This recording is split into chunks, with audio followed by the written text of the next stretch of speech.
Hey everyone, thanks for being here. Before we get into it with our next guest, I just want to take the opportunity to ask our audience to support our mission. Please leave a like, a comment, subscribe to the channel, and if you really like it and enjoy it, share with your friends and family.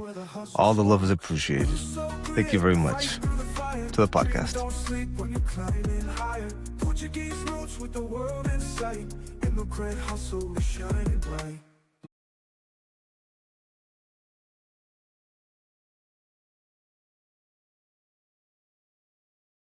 Dr. Manuel, Rosa, how are you? It's great to have you back on. Hey, Stephen. Good to see you. How are things in Canada? It's we have hot weather. Everyone's complaining about it. In a couple of months, everyone's going to be complaining it's cold. So that's how it goes here. Yeah, that's life. Yeah. That's why we got to move back to Portugal where it's temperate. Yeah, that would be amazing. That would be a very nice option. Okay, Yeah. so today I wanted to talk a little bit about your book, 1494 and King John II, The Secret of Brazil. Let me just show it out here. Sure. Hey, you got that. Yeah, I got it. So I you got have it. the Portuguese, Of you course, have the you got one Portuguese right there too. edition, but we have now a Brazilian edition. Nice. I saw that you went down there. Brazilian edition, which actually is augmented and has a little better diagrams to understand the Okay, 1424 map. good. So, I got the original. yeah, I see And it. I'm happy with it. It's not a big read, and it's lots of critical thinking, lots of facts, lots of evidence here. It's good stuff. Critical So, thinking is a good thing.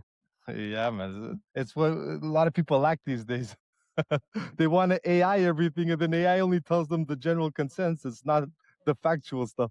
So, thought that Cabral accidentally drifted and landed in Brazil by an accident. Yeah, that's what we're told. When did King John II actually know Brazil existed, and why did he keep it such a secret?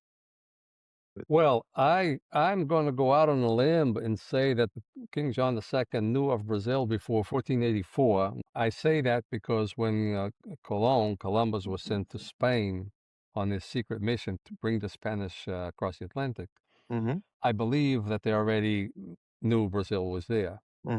But the proof I have is definitely before March 4th, 1493, Brazil was already known to exist by the Portuguese. Let me ask you about the Volta do Mar. In English, they call it the White Ocean Loop. Would it have been Volta do possible, Mar.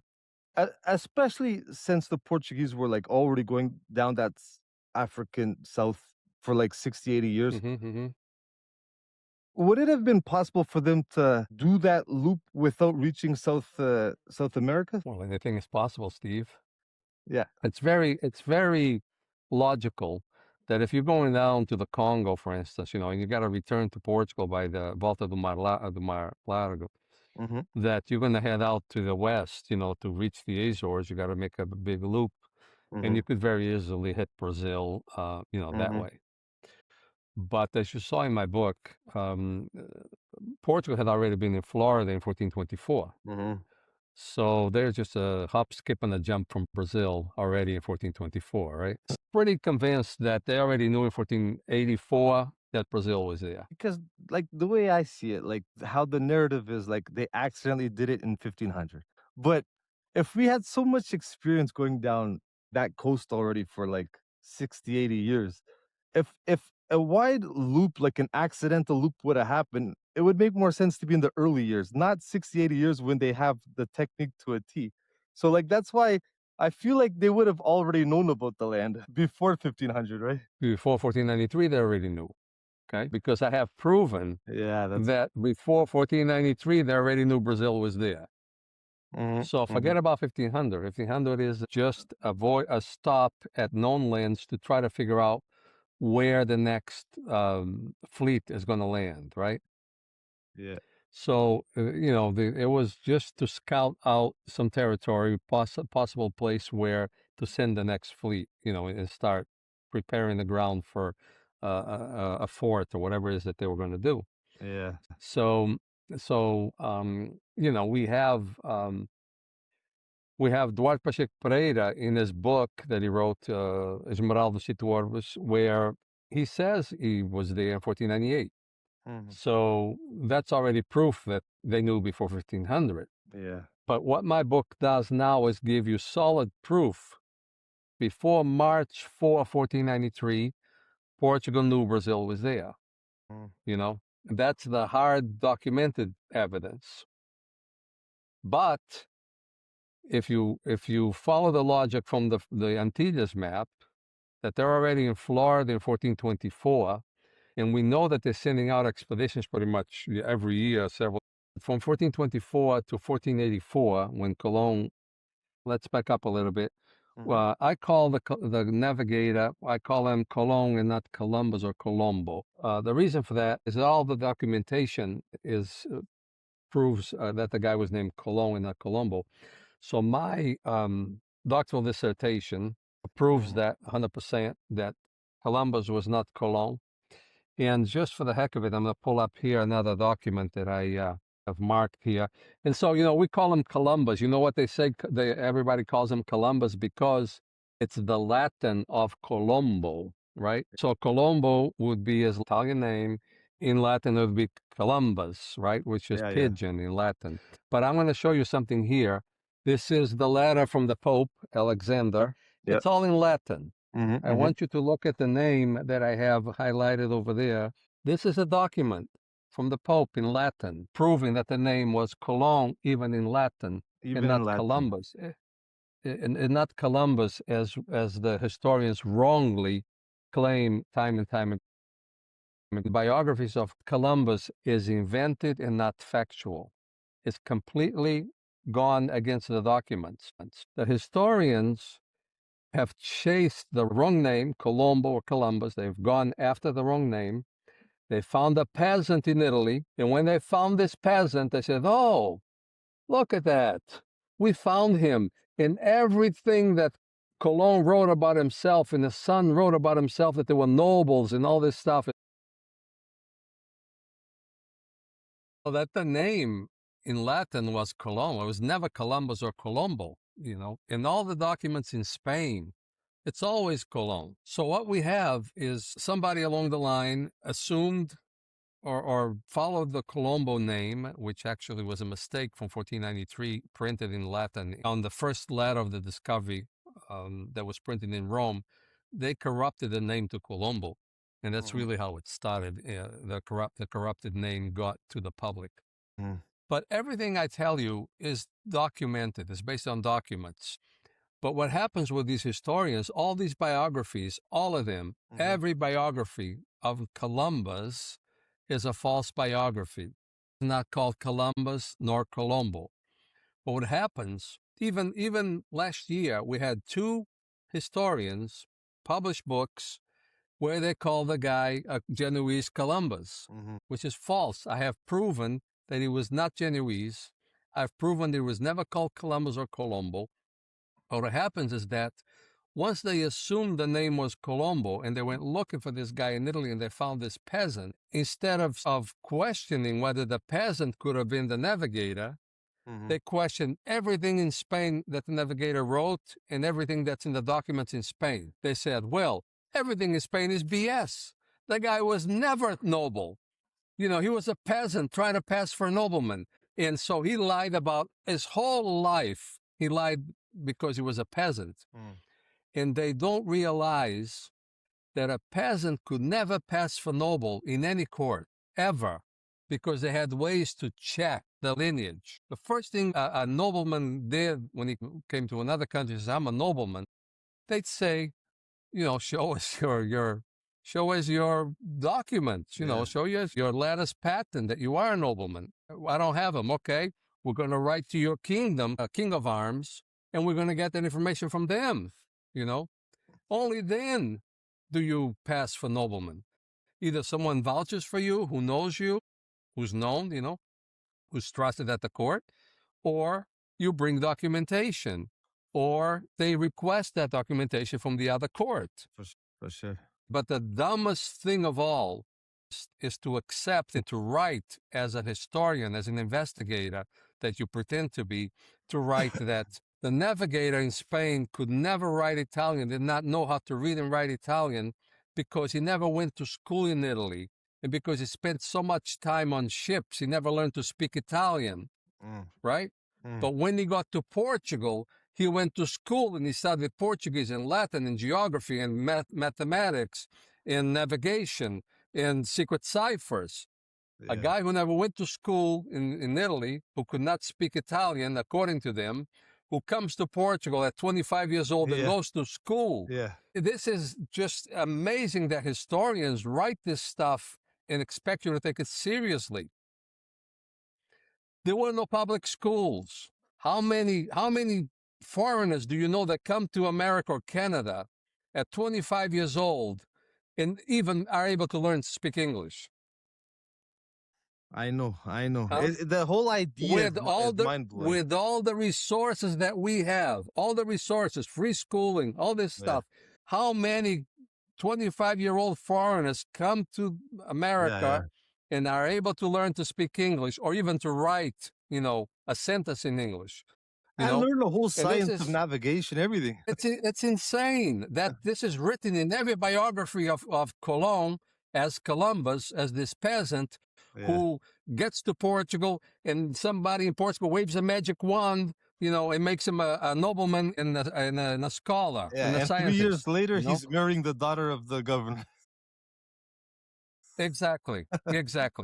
And this is the kind of stuff that aggravates me, because I have spent 35 years in this, in this labyrinth, working through all the BS that's written by people who are supposed to be investigators and historians. Then when I write something that's based on the facts, on the documents, and is logical, and you can prove it, I am attacked on the web and in newspaper articles, me being the one who doesn't know what they're doing. But let me ask you, because in your books, you put pictures of official documents proving what you're saying. Always. Do these other historians do that? No, they rarely put documents in, okay? They will reference a document. Yeah.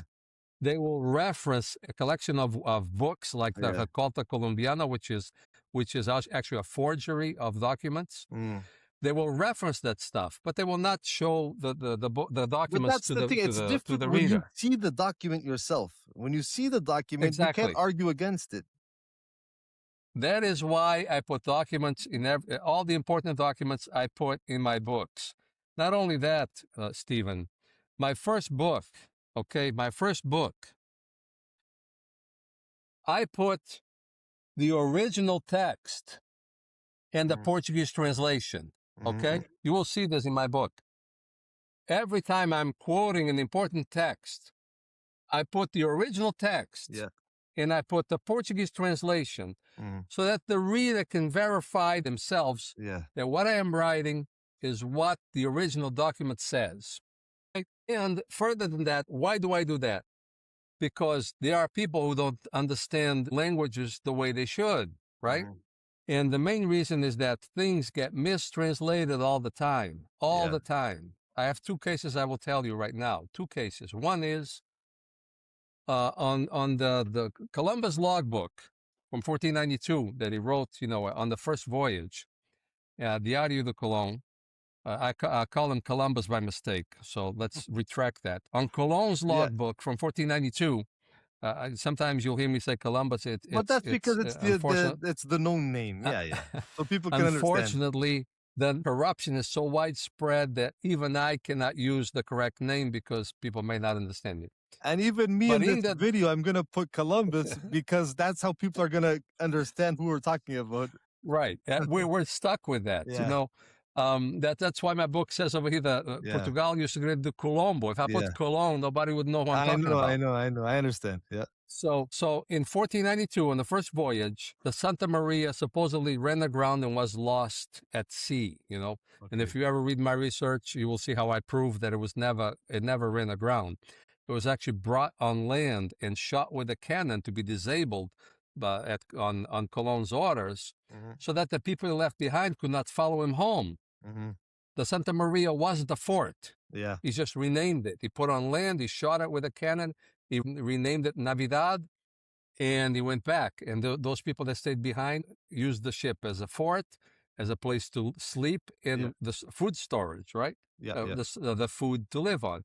Makes sense. But around June 2nd, January 2nd, I believe it was, before he's going to return back to Spain, he says, and I order the cannon be brought and shot at the side of the ship that was en tierra, Mm-hmm. right? So it's Now, saying what do you think en tierra means, on Steve? land. Exactly. On land. That was on land. That's his own words. But you Yeah. know what? If you read the translation of that diary in English, you know what it says? I ordered the cannon shot at the side of the ship that was aground. Okay? Aground is in the sea. And so by that mistranslation, Yeah. they miss a key clue to prove that the ship never sank. That was actually put on land intentionally. I've proven the ship never sank. Mm-hmm. So that's one fact. Mistranslation Yeah. of on land to aground changes the whole scene of The the whole scene, the sinking, whole story. right? That's one. The other one was Saunders, who's an expert on slavery books. Mm-hmm. He wrote Geronimo Manza was sent from Germany to Portugal, and he wrote a book of his travels. The travels of Manza in 1493. He was another secret agent of working for John II. Mm-hmm. And he wrote that while he was in Lisbon, he went, the king authorized him to see certain things like a map at the Castle of St. George that I talk about in this book, Mm-hmm. right? Yep. The map of 14 palms, Mm-hmm. like 3 meter across map. That was the master map that they used to add all the voyages on, Mm-hmm. that nobody ever knew about except for this little sentence from Munza that says, and I saw the master map. It's like none of that is in our Portuguese documents. Never. This is the only time it's mentioned. But he also says that the king let him see the foundry where the arms are being made, the swords and the lances and all this stuff. And he says this, e todos os homens que estavam lá a trabalhar estavam tão pretos que parecia monstros na cave do inferno. Yeah. Right? Tão pretos. All the people, all the men working there were so black, that they look like monsters in the Vulcan's cave. Yeah. Right? You know what Saunders said? The king had black slaves working in the foundry making weapons. Yeah, but he's saying is that they are dark, they're blackened like by darkness, like they're dirty. Yeah, exactly. Yeah. And this is the kind of stuff, Stephen, that happens all the time. Yeah. If you miss the meaning of one word, It I changes the can whole say something. narrative. Yes, I can say something like right now, like, man, that's so cool. Yeah. Wow, that's hot. Yeah. Right? And both of those things mean the same thing. Yeah. Right? But if 100 years from now, if you don't know the slang, I can. you Oh, have it was you're cold. gonna It was cool. It was cold. Like right. yeah. And so these are two clear facts of mistranslation of things that completely change the meaning. One is Yes.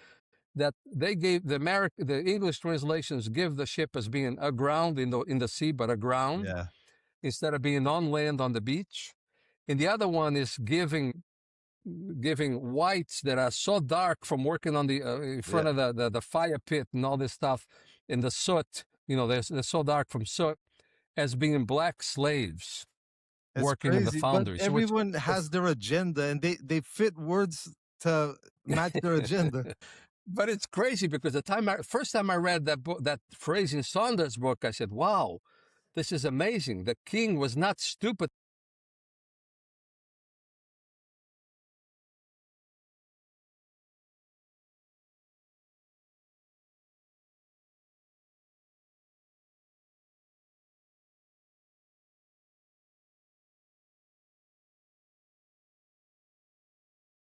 It's not enough to just read a document. You kind of have to apply some logic to what you're reading. You Hmm. have to apply some logic to what you're reading. For And sure. so the documents sometimes are not correct, and even times being correct, it requires interpreting what it's trying to say. Mhm. So those two cases of mistranslation are pretty evident, and they lead you to some conclusions completely opposite what actually took place. Mm. So I like to show my readers documents. As you saw Yeah. in 1494, I show documents that Mhm. prove what I am saying. Yeah. I show documents that prove in 1424, Portugal had discovered The the Antilles. Americas Yeah. and called it Antillas. Why they Mhm. called it Antillas? Because it's beyond the Ilhas. It's Yeah. anti-Ilhas. Ilhas are the islands of the Azores. Um, and the interesting thing is that when this map came to light in 1953, because it was hidden, we are so lucky as Portuguese that other people stole our secrets and kept them. Otherwise, we would not know any of this because all of this was supposed to remain secret forever. Colon's secret mission in Spain to trick the Spanish into believing America was India was supposed to remain secret forever. Luckily for us, for me, Colon left behind a few little things that made me question what's going on, like the Santa Maria being on land. Yeah. Things like that. Once you start understand that it was a secret mission, you then can find the clues very easily, like them bringing cinnamon hidden to give to the captain of the Pinta, a Portuguese that was on the ship on the first voyage, Mhm. took cinnamon to the captain of the Pinta Mhm. and said, "Hey, cinnamon, I took it from a native who had bunches of it." Yeah. You know, Yeah. well, cinnamon never grew in the New World. That's N- part of their secret mission, their secret ploy to trick the Spanish into believing they were in India.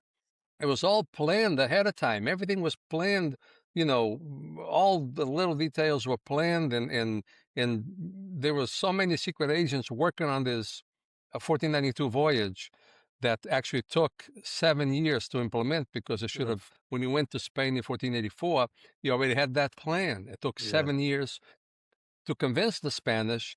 And get this, the Spanish always turned them down because they were afraid he was trying to trick them. They even said that. The The irony. Cologne and his brother, they both even said that. And when we presented this to your highnesses, everyone said we're trying to trick you. Another mistranslation. They wrote, the two brothers wrote, everyone said it was a burla, Mm. right? You know what burla is? Tell the people what burla is. Hold on. Burla in English You is get it? like it's In like a Portuguese. scam. It's like a scam. Exactly. Exactly. You know what American English historians translate that to? A joke. A joke. They Yeah, a removed the joke. whole This meaning of the word. exactly. That's another one. You see? So what we have is incompetent historians who take on a job that they do not even research. They just read the documents and put it into a biography with the idea that he was this peasant guy, and Mhm. then make everything fit into that peasant story, which is false. It's a completely false story. Mhm. And then they take the fact that Cologne wrote later on that when I was presenting this to your highnesses, everybody said it was a scam. And the English translators say everyone said it was a joke, you see? And this is where you lose all this meaning, all the Oh what yeah. was really going on. Yeah. But I like to present documents because it's how I don't force my readers to believe anything I say. I present the information and and I leave it as But one this thing, is no, one thing that has to be highlighted here, though, is because all these documents that you put pictures of in your books and stuff, these are official documents. These aren't your scribbles. These are the official documents that you're showing yes, people. yes, Steve. Look, you know what this is? This is a letter from the King of Portugal from Mm-hmm. 1488, written to who? Colon? Cristobal Colon. Yeah, Cristobal Colon. Yeah. Okay. This is a letter from King John II of Portugal, written to Cristobal Colon, our special friend in Seville, 1488. The King 1488. of Portugal Yes, 4 years before the voyage, the king of Portugal is calling the discoverer Cristobal Colon. He was never Colombo. Yeah, yeah, for Now, sure. when when I show these documents, you know how he became Colombo? Let's see. Because the Italians printed a letter in Latin in 1493, April 29, 1493. They printed his letter in Latin, the letter that he wrote from Lisbon, saying, I come from India, I got the riches and the gold and every fort made, and I Yeah. have a village conquered, and all this stuff. And in Italy, they translate that to Latin, and they print on the last page, then to Colombo give thanks. Okay? That's where his name is So inserted. now that's the first time the name Colombo shows up in print in Italy, in Rome, in a Latin letter that if you search, online, you'll see it. Mhm, That is announcement of the discovery of the New World. mhm, So the Italians make this mistake in Italy. They change the name to Colombo. This letter is a success. It's like printed 11 editions in 1493 alone. It's printed in Paris, in the Netherlands, and all mhm. over the place. Yeah, yeah. Everyone outside Spain learns the wrong name, and they have not been able to fix it until today. Everyone outside of Okay, where he actually dealt with and where he actually lived and everything that he actually did learned the wrong one. that's right. And they have not been able to fix it until today. I like to call that letter the first fake news, the first international fake news release, because they promoted a false name for the discoverer that has not been able to be fixed Mhm, anywhere outside of Spain. In Spain, he's still called Colon. His descendants are still called Colon. Every Spanish speaker calls him Colon. We are wrong, and we've been wrong for 500 years mhm, because of Rome printing the wrong name, sending the wrong name to the printing press. uh-huh. And once it's in the press, it's impossible to repair. So here I am, 500 years later, trying to fix this mistake, and I have to call him Columbus. Knows who Cologne is. That's And right. this is how things get awry. If you look up Columbus Yeah. Latin letter, April 1493, Rome, you'll find it. The last page says Colombo, and the guy was never Colombo. And even though his son wrote in 1539 that my father's name was not Colombo, if you want to consider him Colombo, which means pigeon, if you want Yeah. to consider him a Colombo, consider him like the dove of Noah who went out to bring the olive branch, or Mhm, something like that. yeah. But if you want to say his name in Latin, you have to call him Colonus, you know? Mm, And the historians read this and ignore it, reject it. And so what we have is we have the biographers creating history, teaching a false story. And when they run into a problem, when they run into a hurdle they cannot answer, they mhm, invent. mhm. You know, and out of those inventions, people who are reading and they are teaching in class, in our elementary school and talking about Columbus, Yeah. they're teaching you a false story, a completely false story. Even the fact that he was the first who thought the world was round and things like that. Yeah. It's all against the documents. You read his writings, and he says, I always read the world was round. Ptolemy said that the world was round. And the ancient Greeks showed by experiments that the world was round. You know, He's bringing back his yeah, go ahead. Portuguese ties though. If you could pick like for someone skeptical, what would you say are like some of the best pieces of evidence, including logs or letters or maps, some of the best evidence that would that would absolutely give his alignment with Portugal. Oh, there's so many things, Stephen. But no, First of all, like there's a couple of nothing. like big And ones, I like will. I'll tell you a few things. I'll tell you a few things. But I'll first tell you there is nothing, zero, that he was Italian. mhm, Okay? Nothing. not the name, not the family, not anything that he wrote, not even he could not even write Italian, even though he could write Latin, Portuguese, Spanish. He could Mhm. read Hebrew and Greek, but he could not. He did not even know how to say I in Italian. He used yo for Spanish instead of io in Italian. That's how not Italian he was. Now, I'll tell you one thing that makes him Portuguese. Every study done at his language, his Castilian, they always say his Castilian is based on the Portuguese language. Mhm. All the errors are Portuguese errors, okay? Which Yeah. tells you what? His mother tongue was Portuguese, Yeah. okay? His mother tongue was Portuguese. Then we have the only time he comes close to saying where he's from was in a letter that he wrote from Portugal when he returned from the first voyage. He went to meet the king he was really working for in Lisbon, not Spain. He Mhm. went into the port of Lisbon for March 4th, 1493. Mhm. The king is not in Lisbon. He writes the king a letter, King John II a letter, waits for the king to call him to court. The king sends his wife's cousin to Lisbon to pick him up and bring him to court. Anyway, he wrote to the Spanish kings from Lisbon, and he said, "Remember, your highnesses, that I left wife, children, and I came from my homeland to serve you. Mi tierra." What is mi tierra, Steve? My land, my homeland. Exactly.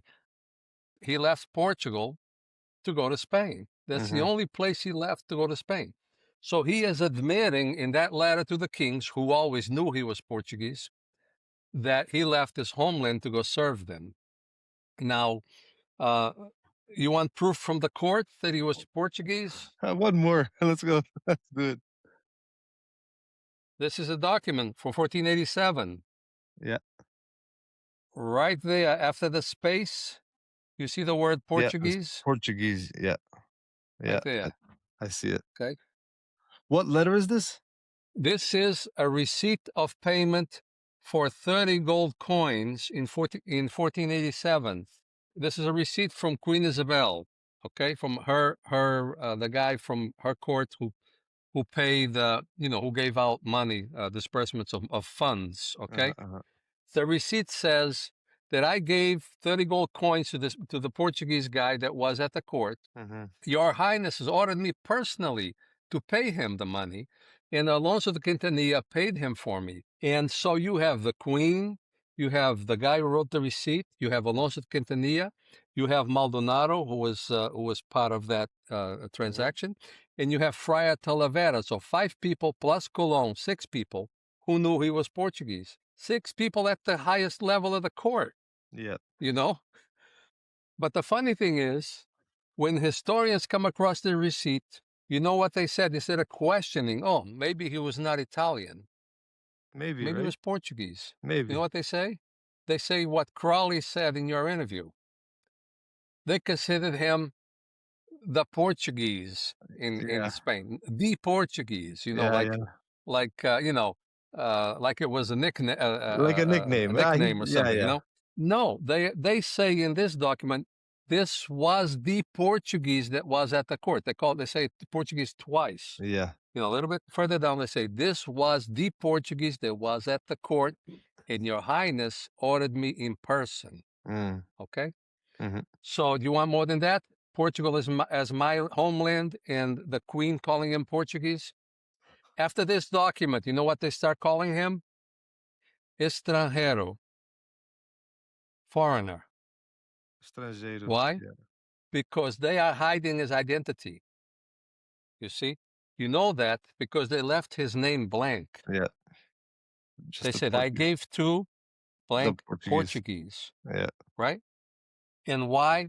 Because they're protecting his identity. And this is why it's been impossible to find out who he really is. This is why you can take an Italian guy and put him in his shoes and put him out there into the audience like, hey, here's the guy that sailed in 1492. Don't look at anything else. Everything else is lies. Just look at this guy. This is him, Yeah. you know, because never at any moment the family could come up and say, no, this is who he really was, Mhm. because there was a very big secret behind Colon's identity. Aside from the fact that he was a secret agent of Portugal in Spain, the Spanish are also hiding his identity, and I have that coming out in my next book, So which you so okay, so you don't wanna talk about that right now, right? Like, why Spain I would don't be want to talk hiding it? about that. I don't want to talk about It's that okay, because we'll save it it's for our next one.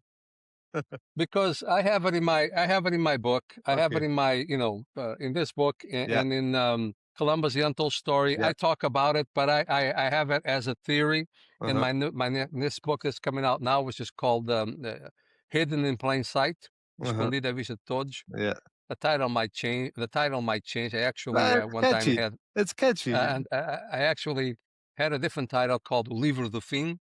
The Okay. book of the end Yeah, or the yeah. final installment because I've published like 13 books so far, and this is the one where I present all the evidence of who he was, Okay. and all I need is DNA to cement it. But all the evidence is there. But anyway, so we have two courts that are hiding the identity of this guy, who was a very noble guy. I mean, so noble. Spain, before he does anything, the queen titles him Don, high nobility. Yeah. Okay, signs a contract with him between equals, the Capitulación Santa Fe, which is a contract between equals, where he says, I will sail, I'll give you the land, you make me governor, admiral, and viceroy. You know what viceroy is? Vice king, a Uh, step below king, yeah, right? yeah. Do you think any peasant, We'll first get of all, that. could could Could could pull a move negotiate like that. between equals? Yeah, Could negotiate between equals? Never happened. yeah. And do you think anybody who was not very elite in the society of the day Mhm. would get the title of don, which was regulated, you know, regulated, and and aside from being regulated, it was only given to very elite people. If you were not one of the high elite nobles, you had to have done something so great for the country, for the king, that they would raise Yeah, you up to grant the you. higher tier. So they call him Dong in this contract before he's done anything. Okay. Mhm. Next, they name him Captain General of the fleet. Okay. Do we know what a Captain General is? This is where I keep saying this is where historians and biographers have failed us for the last 200 years. Once they found this Colombo guy in Italy, Mm, they bought it. They bought into this story, and they did not bother with anything, questioning anything else. You mhm. see, Captain General of a fleet. Nobody know. The people don't know this. When you read his biography, you feel like he was just along for the ride. He Yeah, yeah, was yeah. these people were sailing, and he was along for the ride, guessing where he was going. Yeah, yeah. No, Captain General of the fleet, you have to have experience. You have to have proven yourself. You have to have authority. You have to have know-how. Yep. He's named Captain General of the fleet. He's in full command of 3 ships and 100 people. Mhm, He's the authority. mhm. He's the authority, right? He has legal, criminal. He has all the authority on the ship. He decides what supplies we're going to take, what route we're going to take, who's going to do what on Yeah. board. He decides all that. Then a month after that, the queen sends a letter to the master of her household, the guy in charge of her household, and says, "It is my minha mercê, it is my desire Mm, that you make Diego Colon a page at the Prince Heir's court." Okay. Diego Colon is the navigator's son, Portuguese, born in Portugal, son of yeah. Felipe Muniz, the son of the navigator. The queen makes him page at the court, Mhm. which only the elite would be brought in. For sure. He hasn't done anything yet. Yeah. He hasn't done a thing. He's already done. He's already got the title of highest noble in the land. He's already been granted the titles of admiral, viceroy, and governor. As soon as he hits land, he's got those. His son is brought to the court. He hasn't done anything yet, you know. And so people who do not understand how social structure was done back then will Mhm. sell you a peasant who came to Portugal and then, Like we went to said last Spain. time, a You know, Cinderella story. yes, it is unbelievable. It's unbelievable. And Oh, you have no idea how much pushback I get on this So in the Treaty of Tordesillas, it's kind of framed as like Portugal got lucky with the lines. You've explained masterfully how King John II architected all of this. Exactly how did he put this treaty together? And then how did the line come about? Because originally it was one and then it got shifted a little bit more west. Okay, well, as explained in this book, in very good detail with documentation, the Portuguese already knew that Brazil was the before the Treaty of Tordesillas. This whole um, this whole plan was put together almost 10 years prior, when Isabel was trying to kill the King of Portugal to get access to the African trade. They had a different treaty before. They had the Treaty of Alcáçovas, where Isabel, in order to be allowed to steal the crown from her niece, okay, King John made her sign a treaty that, okay, you can steal the crown from your niece. There was a civil war in Spain over that. Portugal was protecting the rights of Isabel's niece, who was the real heir to the throne. So John made Spain sign a treaty that they would not sail south of the Canaries. They could not trade in the African trade that Portugal had discovered and was profiting from. And so Isabel signed that treaty. She was made queen, uncontested queen of Spain. And then in 1483-84, she tried to kill John to help the Braganças, who had treason against him. And in return, she would get the treaty would be annulled. Okay. So when John put an end to this treaty in 1484, by the way, Colón's cousin, the guy who started the treason against John II, was married to a first cousin of Colón's wife. The discoverer's wife, Filipa Muniz, was cousin of Isabel de Noronha, who was married to Dom João de Bragança, the guy who started the treason to kill John II. So basically, Colón's cousin is the head of the treason, by marriage, right? So anyway, King John put an end to that treason, and a lot of people ran away to Spain. That's when Colón goes to Spain and changes his identity, okay? But he goes with a secret mission to bring the Spanish to America, convince them it's India, so John could modify the treaty. Why? Because the Canary Islands was basically the only territory Spain had outside of Europe. Well, the Canaries were pretty much barren. They hadn't been conquered or anything. And the Spanish did not know the New World existed. So Colón's mission was to show them this new world that they could conquer in, right? Yeah. And as I show in my book, Portugal had already discovered, had already been from Nova Scotia all the way to Florida. Yeah. That was already scouted out and mapped, the coastline. So in 1424, Portugal already knew the New World was there, most of it. So when Colón returns in 1493, he goes to Lisbon. He doesn't go to Spain. He goes straight to Lisbon. He lies to the Spanish as to why he went to Lisbon. And the King John is not in Lisbon. He writes him a letter, waits for the king to bring him to court. He goes to court. He sits with the king for 3 days because they had to plan the next step in this spy mission against Spain. Yeah. It's very important because it wasn't only Colón that was working on this. There were other secret agents working at the same time. Okay. John II had probably the most amount of secret agents working for him of any king of Portugal ever had. And this is even written in our chronicles, He carried a book with him that had all the names of his secret agents, and he always kept that with him. Anyway, so while Colón was on his first voyage across the Atlantic, King John sends Martin behind to Germany to create a false globe, putting Japan on top of the Americas. And why is it a false globe?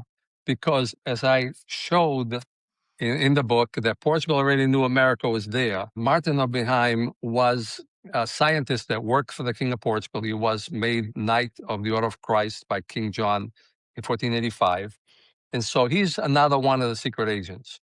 He goes to Germany, he creates a false globe, putting Japan on top of the New World, where he knew Japan was not. Yeah. and that's to support uh,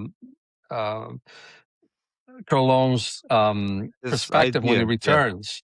You know, when he returns, he tells him, "Oh, I'm near Japan, Asia, whatever." Well, yes. Look, this globe also shows that Japan is right there. So we have many different agents working to make this treaty successful. King John even had one of the advisors for Queen Isabel on his payroll. Everything would be written to him, and he would then write back to his ambassadors with the instructions. So when Cologne returns, he's in Lisbon, and they plan what the next step is. Ask the kings of Spain to write to the Pope asking for a line at 100 leagues west of the Azores.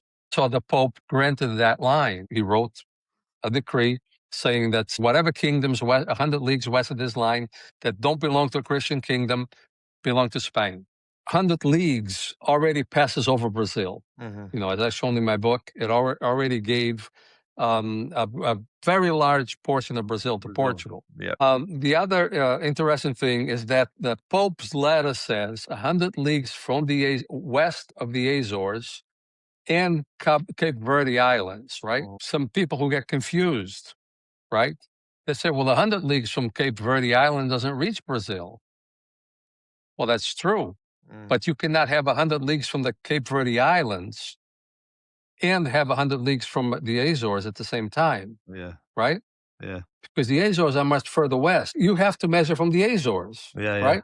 So this is where people get confused that don't understand the game that's in play. They say, well, it was 100 leagues from the Azores and Cape Verde. Hmm. Well, if you have 100 leagues from Cape Verde, you cannot get 100 leagues from the Azores, right? I'm driving 1,000 miles from Boston and Denver, right? Yeah. Yeah. Well, okay. Well, if you're going to drive 1,000 miles from Denver, it's way more than 1,000 miles from Boston. Yeah. I So get you it. have to discard Boston, right? Yeah. It's the same thing. You have to discard that Cape Verde verbiage is only in there to confuse. Mm. It's intentional. The real measurement is 100 leagues from the Azores. That line already passed over Brazil. Hmm. So Portugal, with that decree from the Pope, if John II had agreed to that, that line would already pass over Brazil. Okay, Hmm. that's this first line here. Yeah. Yeah. Okay, that's 100 leagues from the Azores. Hmm. So if Portugal had agreed to that, there'd be no treaty, right? The Pope issued a decree. Portugal said, "Okay, fine. 100 leagues west of the Azores belongs to Spain. That's that," right? Mm. No, because King John wanted a new treaty that would remove the old treaty from of Alcatraz. Yeah. So he drew a new treaty instead of being horizontal, north, It was vertical. east to west. Yeah. It was north and south, and this north and south line passed over Brazil. But when he's in the treaty, he asks for more land because he could. The 100 leagues from the Azores already gave him Brazil, Yeah. Yeah. which is what he wanted to do. He wanted to block the Spanish from being able to go around Yeah. Yeah. Africa, right? And he wanted to give them land to go play in, Yeah. Yeah. right? Because there was Because nothing they there. had nowhere to go. Yeah. They had nowhere to go, They would be right? distracted there for decades. They did. It worked perfectly. And if he didn't, The if he Go ahead. didn't do that, then he would have conflict with Castile all over Africa. Not only that, do you know that Portugal only had one Christian enemy since its beginning in the 1100s? You know who that Christian enemy was? The neighbor. Castile. Every war that Portugal ever had with a Christian country was with Castile. Yeah. And it was never Portugal who started the war. Okay? It Yeah. was Castile who tried to take over Portugal. And so the last real war was Aljubarrota. Yeah. And Portugal saved its independence at that time. Yeah. Um, and so this is the problem that King John faced. Okay, up to that point, Portugal only had to fight Castile. Yeah. Aragon was an ally of Portugal. As Hmm. a matter of fact, King John's grandmother was from Aragon. Now, with Isabel having married Fernando of Aragon, Castile and Aragon are one unit. You see, Aragon is no longer friends of Portugal, and the joined armies, Portugal didn't have a prayer Yeah, I know. in surviving. Okay, so if John did not give them any place to go, the next war with Portugal would have been over. Yeah, yeah. Okay, so we have to understand the strategy, the political game that's going on here. And it's not just about land, it's about survival. When he realized that Isabel was trying to kill him to get access to the African trade, he put this whole game in play, that he was going to give him the New World. He was going to keep Brazil for himself, and he was going to force him into a new treaty that would keep him out of India. Okay, that was what was planned, and it worked perfectly. It took 7 years for Colón to convince them to sponsor the voyage. It took everything he had, the navigator had, to execute this play perfectly. Calling the natives Indians, bringing cinnamon on the voyage to present to the captain of the Pinta and say that the Indians had it, to say that he was near Japan or Asia, all these things, to lie about the positions of the places he was at, to keep everything hidden from the Spanish, and to put the Santa Maria on land, shoot it with a cannon so they couldn't follow him home, leave behind the only 2 people that would have gone to court with him. This is how genius Colón was. People don't understand. They take him for an idiot all this time. And we have been fooled for 500 years. That is how expert this guy was. It's unbelievable when I look at all this stuff. Imagine that he has with him 2 guys, the only 2 guys that are going to go to court. That's the secretary of the fleet and the controller of the fleet. Those were people from the court sent with him. Okay, out of those, nearly 100 people that came with him, nobody else would have shown up in court, would have been authorized to go to court. So now he's in the New World. He's got half of his mission done, right? He succeeded in getting the ships. He succeeded in getting the funding. He traveled with this flag that you see behind me. That's the flag of the mission, a crowned Y and a crowned F, Isabel and Fernando. Okay. When he landed, he brought the Spanish flag and the flag of the mission, this flag. Yeah. And he claimed the land for Spain. Okay. That's half of the mission is done. Now he has to go back and convince them that this is India, and he has to give them a reason to return, right? Yeah, yeah. Because what did he discover? Naked natives, no industry, no ports where you could resupply your ships. He discovered nothing of value. Okay. So when he returns to Spain and he says, I'm in India, I have spices, I have gold, I've conquered, those 2 guys from the court would have said, Your Highnesses, can I interject for a second? Yeah. It's just 5 grass huts and some hundreds of natives, Yeah, Well, what did he do? He brings the Santa Maria on land, and he forces, because remember, he's Captain General of the fleet. They cannot counter him. He's the authority. yeah. Right? And he forces 39, I think it was 39 people to stay behind. Okay. And he says to these 2 people, because you guys are the ones of most authority here, you will stay, because you're the most, you're the ones with the most power. I'm leaving my mistress's brother as captain, and you guys are here to make sure everything is right, for the court. You're the court representatives here. Yeah. What does that do? That gets rid of them. Okay, they're behind. They can no longer talk. Now, when he shoots the Santa Maria with a cannon, they cannot follow him home, even if they wanted to. And so he returns, he goes to the court, and he says, I discovered spices, gold, all this stuff. I conquered the town. I have a fort built, all this stuff. And I left these people behind. And so the queen right away, before he even, he wrote from Portugal, before he even got to Spain, she's already issuing new orders for a new voyage. Okay. When he gets to Seville, he already has orders for a new voyage. And so, so they took the bait. and now the game is in play. It's in John II's hands, right? He has to make everything work, So he does. He's got this guy that's an advisor for the Spanish kings that sits down in all the meetings, writes to John what's going on. John writes back to his ambassadors.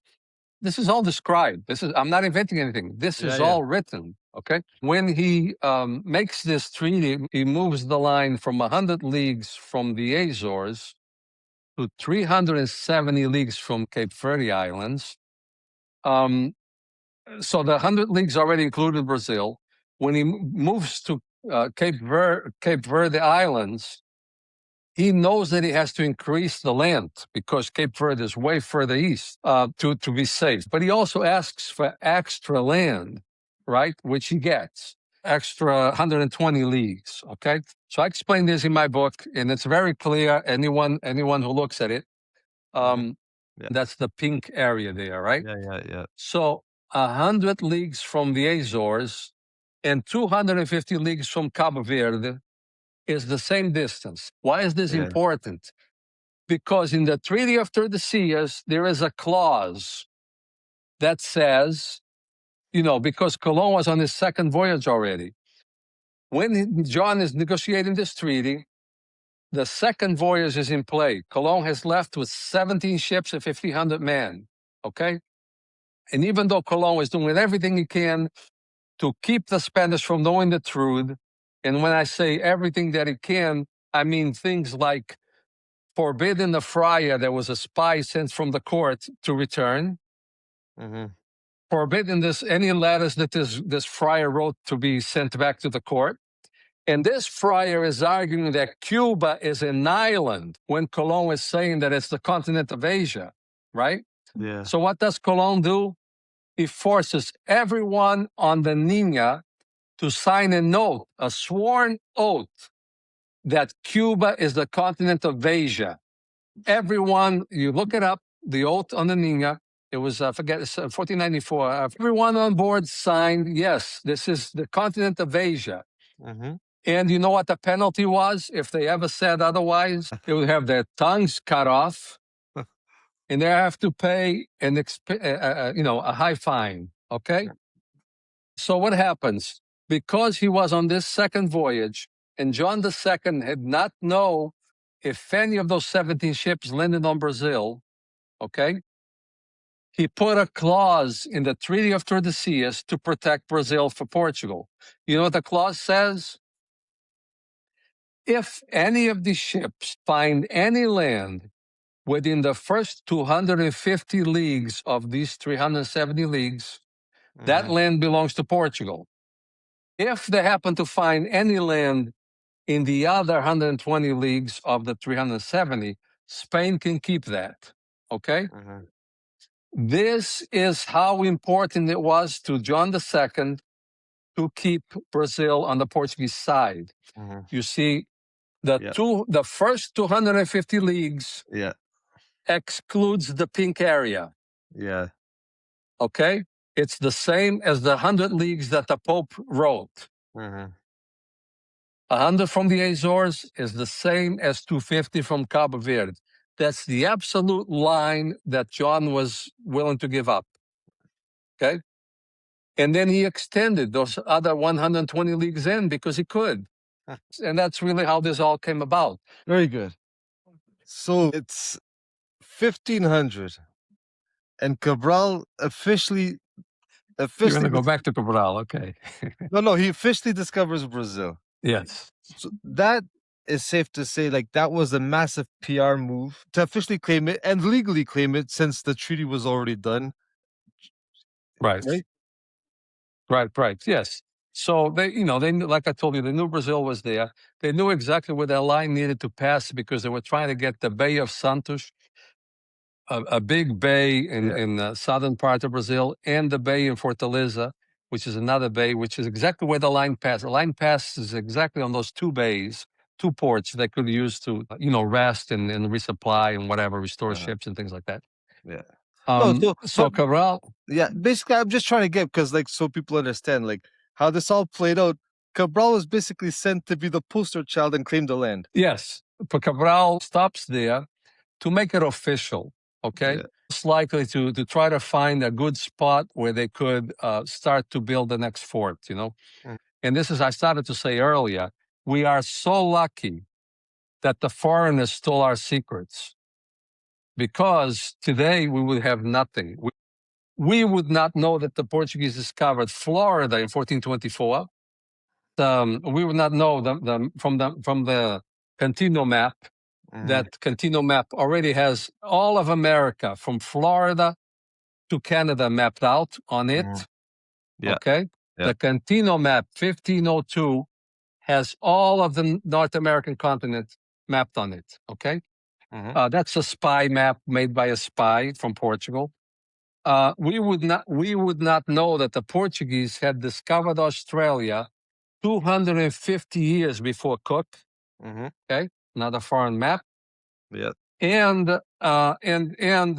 without Colon's 1498 voyage, where he discovered Trinidad, without Spain keeping Colon's accounts of the third voyage, we would not know that King John had told Colon in 1493 that Brazil was there. Okay, all kept secret because Colon was a secret agent of Portugal until 1494, when the treaty was finalized. That map is available to see in Los Angeles, right? It's called the Vallard map. Okay, it's Yeah. a French map that shows Australia. Yeah. I don't know how the French got this secret out, but imagine that the Portuguese, not only did they keep the New World, America, Florida secret from 1424 until 1500s, Yeah. right? Yeah. That's almost 100 years. They kept Australia's secret for 250 years. That's Okay, incredible. Yeah. nobody knew, Hmm. you know, It, because that's how they worked. They did not have the manpower to conquer anything, but by secrecy, they were able to do all this stuff that they did. oh yeah. Incredible. If King John II were alive today, looking at all these modern history books, what do you think you'd have to say about how his grand secret plan played out? Well, first of all, if he ever learned of my book, he would be very pissed. Okay, because this Your was never explosive supposed to get plan. out. This was never supposed to get out, Steve. You know, Yeah. and it's amazing that's been right in front of us for But 500 years. but yours, is it considered a standard history book? He would be very happy with the standard history books that Yeah. say that the Portugal did not know Brazil was there. There's one thing that gets me, which is, you read all these books that say Europeans were involved in the age of discovery and they discovered the new world, whatever. It's not the Europeans, it was Portugal. Spain did not even discover the new world. Spain did not discover the new world. They were forced by Colon to send ships across, that Yeah. was already discovered. But even that voyage, they were forced to do it. They rejected him for 7 years because they did not care about discovering anything. They just wanted to go trade in places that they already knew was profit. It really upsets me when things go against truth. That's the first thing. I spent 35 years on this because I was trying to uncover the truth. I knew things did not make sense. It was illogical. I read it and I'm like, this doesn't make any sense. And so I researched until I got to the bottom of it, and now it makes sense. Okay. But things that really aggravate me is historians who do not do their homework and who push illogical theories and then talk bad about my research that is based on facts and documentation, right? Yeah. And the other thing that aggravates me is when they say that Spain and Portugal were involved in discovering No, I know. Me too. in the Atlantic. In the Atlantic, Portugal did all Spain the. was never involved in Yeah. discovering the Atlantic. If Yeah. it wasn't for Colon forcing them to go on this 1492 voyage, they'd still be trying to conquer North Africa. Yeah. Because Yeah. they didn't care about discovery. It was Portugal that was doing it, and it was Portugal that had been doing it since the 1320s when they tried to conquer the Canaries, and Spain had no idea what conquering the Canaries was. In fact, when they were allocated the Canaries by the Alcáçovas Treaty, well, by the Pope in the 1300s, because that's how we know the Portuguese were trying to conquer them. They never tried to conquer them, and even with the 1480 treaty, when they were allocated the Canaries just for them, they didn't try to conquer them either. So this is just try to keep things factual. I'll Try tell to you keep one things thing. factual. I'll tell you one thing. This would make for one hell of a series or a trilogy movie. Well, I told you this already. I already told you my I theory about know, the House man. of Aviz. It would make one hell of And a. and I'm just waiting. I'm just waiting for a script writer to call and get in touch with me and put it I together. know. It's going to be better than Game of Oh Thrones yeah, oh yeah, oh yeah. because it's real. It really happened. It's stuff that happened in real life. Let me finalize this by asking you: for someone picking up one of your books, what's one thing you want them to, question or think about after they read one of your books? Want them to question when they pick up a regular standard history book? Well, I think that the main thing is it logical? I think that's really what it always comes down to. Is what you are reading logical? And this is the same thing that's happening. This is a problem we have right now in our news stories, in our news. Okay? Just use your brain. Critical thinking. Exactly. And so I would say, and that's really what I told you before, I try to present facts and let the reader, use the facts to see if my conclusion is correct or not, Mhm. And I don't try to force anybody to believe anything I write. Mhm. Okay, I present the documents, I present the facts that are out there, and then they have to use their own logic on whether or not, whether or not a guy writing to the Queen of Spain, a Portuguese trader, writing to the to the Queen of Spain in 1493, telling her, "Hey, those are false Indias. This is all a plan from the King of Portugal to trick you. There is no Indians over there. I personally have already sailed 1,000 leagues west of Norway. I know all that territory. This is the King of Portugal trying to trick you." Okay. And then you ask yourself, why would we question, something like that? A document that is found in the archives of Spain from a Portuguese trader telling the Spanish kings that the Colón voyage, 1490 voyage, is all a spy mission for the King of Portugal. Good stuff. So have critical thinking and play with facts and logic. Logic is what's missing in a lot of people these days. Manuel. So I just wish more people would read, I got Columbus, the Untold Story. Just go to my website, Work it. Yeah. mdrosa.com. And even this book they can buy it there too. No, those are only available through the publisher in Portugal. Oh And yeah. this one is only available to the publisher in Brazil. It's the same Okay. book. This one is a little better because I've corrected a few things. Okay. But the one in Portugal will soon have this Have updated this one. text. Yeah. Yeah. It'll have the same cover, Yeah. but it'll have the corrections that are in this new one. Okay. And so the other thing is, like I said, Columbus, the Untold Story. If anybody out there has the desire to learn the true story of why Columbus is not Columbus, Well, okay? This is my doctoral thesis. It explains step by step why Cologne was not the Italian guy. It will show you forged documents in Italy, forged to say that they were written by the navigator. And this one is in English. Yeah, it's my English. It's my. And you This can is all off. we can get it off of your website. The only place you can get it off my website. Okay. It's just go to mdrosa.com, click in the homepage there, and you'll eventually get to these other spots. Yeah. I'll finalize by saying this: the Italians have what's the word? Enganado. They deceived. Huh?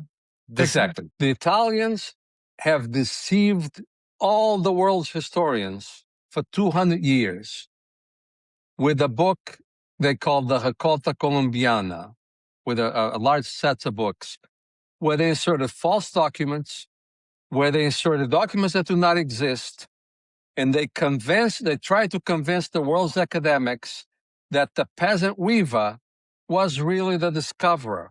And for the last 200 years, all historians have relied on that false book to write the story of Cologne. Yeah. You know, and now I am offering you the truth. You know, Yes. if you want to know it, Yes. because you can see documents from the court. You see, the name is Cologne. Yeah. Okay, so it's a case of mistaken identity. Very good stuff. Very good stuff. Manuel, Rosa, thank you so much. We had a couple of technical issues today, but we went. That's we life. we got by it, and thank you very much for joining us. And it's always good having you I'm on. available. I'm But, always available to argue with anyone who likes to and argue. it's always impressive your pool of knowledge and how you pull up all this information, and it's so much of it. So it's always impressive to see and learn about it. 35 years of information I keep in my head that, when I go, it goes with me. No, that's why it's a good thing you put it down all on paper so that we can keep it. All right, Steve. All right, Manuel. Don't forget, Have a good one. Thank you very much. mdrosa.com. Yes. See ya. Bye. Bye-bye.